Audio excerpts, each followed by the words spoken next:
Iiwang alaala. Magandang araw po sa inyo. Kapit pandasal na po tayo. Ito po si Cardinal Chito Tagle. Tuwing buwan ng Nobyembre, inaalaala natin ang ating mga mahal sa buhay na pumanaw o namahinga na.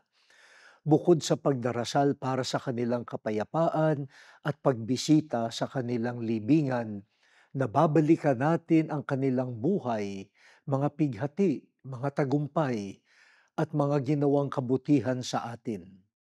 Hindi sa iniwan nilang bahay, pera o alahas lamang nakatuon ang alaala, kundi paano sila nakatulong sa paglago ng ating pagkatao. Pagsikapan nating ayusin ang ating personal na buhay at ang ating lipunan, hindi para sa ating kapakanan lamang, kundi para sa mga susunod na salinlahi.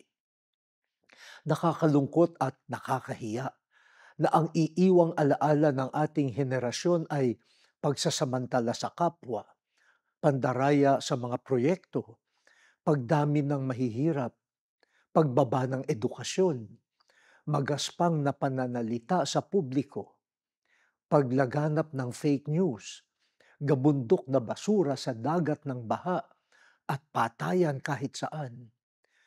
Iwanan nawa natin ang isang marangal, matuwid, matapat, at mapagkalingang kultura sa susunod na henerasyon.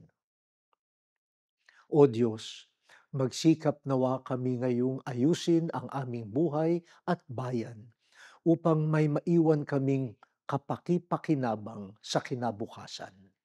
Amen.